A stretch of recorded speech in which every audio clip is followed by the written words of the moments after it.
Ouais, hello Pauline. Ouais, je t'appelle par rapport à notre lunch de demain. Le goal du meeting, ça va être de brainstorm sur les KPI afin qu'on puisse parler au BA de notre pitch deck. Quand j'ai découvert le monde des startups et que j'entendais quelqu'un parler comme ça me faisait péter un câble. Aujourd'hui, ma famille, mes potes se foutent tous de ma gueule quand j'utilise ce genre de mots. Du coup, je me suis dit que j'allais faire une vidéo pour détailler tous les anglicismes qu'on utilise très couramment dans le monde des startups. Le premier, tu l'as entendu dans le début de la vidéo, c'est meeting. Donc un meeting, c'est quoi? C'est simplement une réunion. Le second, c'est le pitch. Le pitch, en fait, ça va être toute l'histoire de ton projet que tu dois raconter de façon à donner envie aux gens de découvrir et d'utiliser ton service ou ton produit. La durée du pitch peut varier en fonction de la personne à qui tu t'adresses. Si c'est lors d'un rendez-vous investisseur, ça peut durer plusieurs dizaines de minutes. Mais sinon, il y a ce qu'on appelle elevator pitch, qui veut dire en gros le pitch de l'ascenseur. Et en fait, l'idée, c'est que ce pitch doit durer entre 30 secondes à 1 minute, comme quand tu es dans un ascenseur. L'idée derrière l'elevator pitch, en fait, c'est de te dire que si un jour tu croises un décisionnaire ou quelqu'un d'important dans un ascenseur, il faut que tu sois capable de lui présenter ton projet en moins d'1 minute. Brainstorming, qui est la composition de deux mots brain et storming, ou le cerveau et la tempête. Non, tu veux pas te faire un brainstorm, Erwan? C'est l'heure pour le brainstorm, Erwan. Allez, tu sors. Tu dis brainstorm, non? Ça t'a déjà dit? Non. Ah ouais? Bon bah vraiment, je suis le seul à dire brainstorm. Je suis un putain de loser. Allez. Le brainstorming, c'est une technique de groupe où des gens vont se réunir afin d'échanger des idées pour trouver des solutions à un problème donné. Je suis haut, non? Je vais me relever un peu. Oh putain. Là, c'est mieux, non? J'étais un peu comme ça. Guillaume, 8 ans. Maman, je t'aime. Un call, c'est du coup un appel téléphonique. Point, tout simplement. Une deadline, donc c'est une date limite pour un projet. Donc typiquement, c'est la date à laquelle tu dois avoir terminé tel ou tel projet. Un feedback, c'est ce qu'on va appeler un retour. Un retour, mais plus spécifiquement sur ton travail ou sur des tâches que tu as accomplies dans le passé. D'ailleurs, si tu es intéressé par comment donner du bon feedback, je t'invite à regarder ma vidéo sur ce sujet. Booster. Guillaume, 14 ans, toujours en train de muer. J'ai eu un accident de cheval. Booster, ça veut dire renforcer ou améliorer. Donc par exemple, tu peux booster les performances de tes équipes ou booster la productivité de tes équipes. KPI, ça veut dire Key Performance Indicators et c'est les indicateurs clés de performance. Si tu as envie d'en savoir plus là-dessus, je t'invite aussi à regarder ma vidéo sur la définition des KPI en startup. SaaS, c'est un acronyme pour Software as a Service et ça veut dire en fait toutes les plateformes ou logiciels qui ont été développés dans le cloud et qui sont généralement utilisables simplement avec un abonnement internet et qui sont accessibles directement depuis ton ordinateur et n'importe quel browser. D'ailleurs, browser, c'est ton navigateur en fait. Donc ça, on peut dire aussi browser, mais du coup, tu as l'impression qu'on parle de mon frère. SEO, donc c'est Search Engine Optimization, donc c'est l'optimisation pour les moteurs de recherche. Typiquement, c'est tout ce qui va tourner autour de la technique afin de faire en sorte que ton article ou tes articles arrivent à sortir dans les premiers résultats de Google lorsque tu fais une recherche. SM, je vois ce que tu penses. SM, c'est pour social media, donc c'est tous les réseaux sociaux, que ce soit LinkedIn, Facebook, Reddit, Quora, etc., que tu peux avoir. L'acronyme CTA, qui veut dire Call to Action ou qui se traduit par appel à l'action, ça peut être par exemple sur un site internet, tous les boutons qui vont te dire ajouter cet article dans mon panier, payer, acheter, etc. Le call to action se retrouve aussi dans des newsletters ou des emails à partir du moment où c'est une phrase ou des mots qui t'invitent à faire une action. Un excellent exemple de CTA, ça serait « Abonne-toi ». C'est plus un exemple là. Abonne-toi si tu l'as pas déjà fait. Allez, ça me fait plaisir.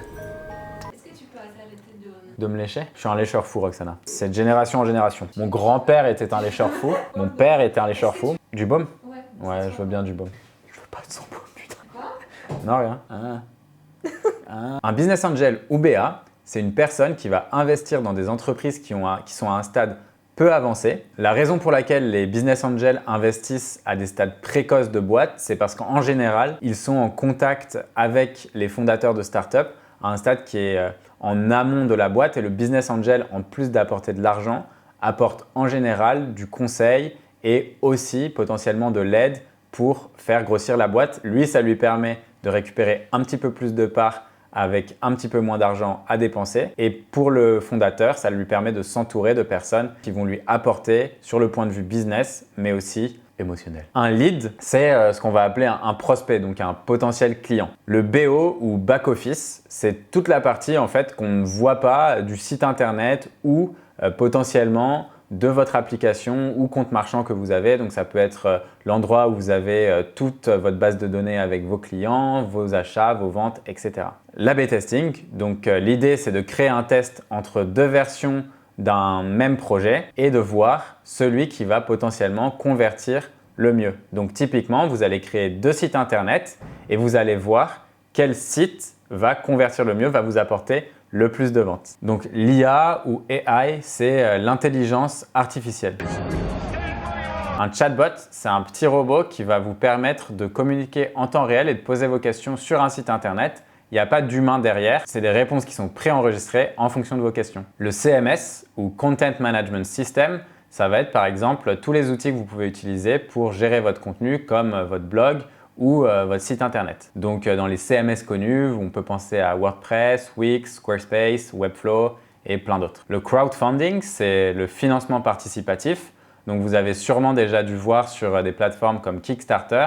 L'idée, c'est de dire j'ai envie de lancer un projet, voilà mon ambition sur ce projet. Maintenant, si vous voulez m'aider à le lancer, je vais demander à chaque personne de faire une sorte de précommande qui m'aidera par la suite à justement financer le projet que j'ai envie de lancer. Early Adopter, c'est toutes les personnes qui vont potentiellement tester en avant-première votre projet et surtout devenir des ambassadeurs de votre projet par la suite. Le funnel, c'est un entonnoir, donc on parle souvent d'entonnoir de vente. Donc ça va être les différentes étapes lors du cycle de vente. Donc on peut avoir par exemple du visiteur sur un site internet jusqu'à la personne qui a consulté la page pour acheter un article, puis celui qui a mis l'article dans le panier et enfin celui qui est devenu client. Comme vous pouvez le voir, il y a beaucoup de personnes qui viennent visiter. Ensuite, il y en a un peu moins qui décident de cliquer sur une page de produit pour acheter votre produit. Enfin, il y en a encore moins qui décident de l'acheter et encore moins qui deviennent des clients de façon récurrente. D'où le funnel et l'entonnoir. Donc, on a de moins en moins de personnes qui arrivent à la fin. La French Tech, donc en fait, c'est tout l'écosystème tech, donc technologique, français. Cet écosystème comprend toutes les boîtes technologiques en France et va aider les boîtes françaises à rayonner à l'international ou à s'implanter de façon plus rapide au sein de l'écosystème français. Une licorne,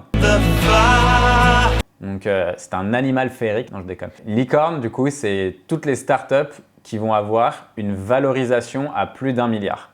Donc la valorisation, elle peut venir de plusieurs manières, soit par rapport au levée de fonds que tu vas faire, c'est-à-dire prendre des investisseurs qui vont mettre du capital directement dans ta boîte, soit lorsque par exemple ta boîte décide de faire son entrée en bourse. Et en général, l'entrée en bourse se fait lorsqu'on atteint ce statut de licorne. Onboarding. Donc l'onboarding, en fait, c'est un processus qui te permet de guider l'utilisateur et on l'utilise aussi lorsqu'une nouvelle personne rejoint une compagnie.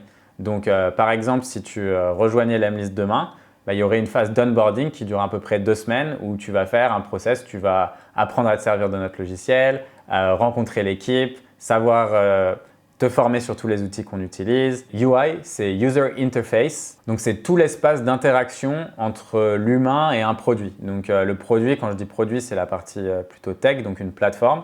Et pour que ça te parle un peu plus, l'UI, ça va être toute la partie design de ton site internet. Donc, comment est designée l'interface. UX pour User Experience, c'est toute l'interaction que les gens vont avoir sur ton site internet ou avec ta plateforme.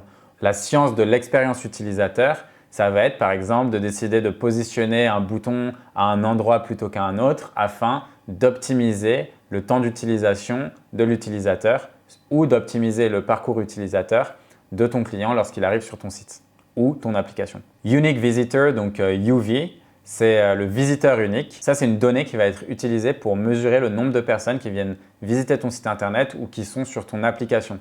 Pourquoi unique ? Parce qu'en fait, Google Analytics, qui est un outil qui te permet de traquer les personnes qui sont sur ton site, va donner un identifiant unique à chaque personne qui vient. Donc, si cette personne revient sur le site, elle ne sera pas comptabilisée une seconde fois. L'intérêt justement de cette partie visiteur unique, c'est que si une personne revient des dizaines de fois sur ton site internet, elle sera exclue et n'augmentera pas le chiffre total de trafic qui sera généré sur ton site. UGC, les vieux cinémas. UGC, c'est User Generated Content, donc c'est tout le contenu qui va être créé par tes utilisateurs. Par exemple, si des gens décident d'inclure ton outil dans des tutoriels ou dans des articles parce qu'ils l'ont bien aimé, etc., etc., c'est du contenu créé par tes utilisateurs qui va te ramener de la notoriété. Et en général, c'est très prisé par toutes les boîtes parce que à partir du moment où tes utilisateurs commencent à créer du contenu pour toi, ils te donnent de la visibilité gratuitement et donc de plus en plus de clients. Et c'est comme ça qu'on génère énormément de bouche à oreille. ROI, c'est Return on Investment, donc c'est le retour sur investissement. L'idée, c'est de calculer par rapport à ce que tu as dépensé, combien d'argent tu as gagné. Un ROI positif, ça voudra dire que tu auras gagné de l'argent et fait du bénéfice. Un ROI négatif, c'est lorsque tu auras dépensé plus d'argent que tu n'en as gagné et par conséquent, tu auras des pertes au global. Prends l'argent, fion! Scalabilité, donc ça, on va dire soit scalabilité, soit scalable, c'est est-ce que la boîte peut être mise à l'échelle. Donc, l'idée, c'est de faire grossir un produit et donc de le scaler. Donc, à quel point tu peux passer, par exemple, de 100 clients à 100 000 clients. On peut parler de scalabilité sur la partie technique. Est-ce que ta plateforme peut, par exemple, supporter 200, 300, 400 fois plus de personnes? Ou on peut aussi parler de scalabilité, par exemple, sur les équipes support. Est-ce que tes équipes support peuvent gérer un nombre de conversations 10, 20, 30, 100, 400 fois plus grand? Etc., etc. Donc on pourra enlever les etc. parce qu'ils n'apportent pas vraiment de valeur ajoutée. VC, Venture Capitalist, c'est tous les investisseurs qui ne sont pas des business angels, mais qui sont en fait sous forme de fonds, c'est-à-dire qu'ils ont levé de l'argent auprès d'autres personnes. Ils vont donc manager l'argent d'autres personnes afin d'investir dans les startups. Généralement, les fonds d'investissement investissent beaucoup plus d'argent que des business angels. La raison vient du fait qu'ils managent l'argent de beaucoup d'autres personnes et qu'ils ont par conséquent beaucoup plus de fonds à investir. J'espère que cette vidéo t'a plu. N'hésite pas à me dire en commentaire si j'ai oublié des acronymes ou si tu as déjà entendu des trucs qui t'avaient énervé. Abonne-toi à la chaîne et appuie sur la petite cloche si tu veux recevoir toutes les notifications. Et je te dis à très vite. Ciao, ciao!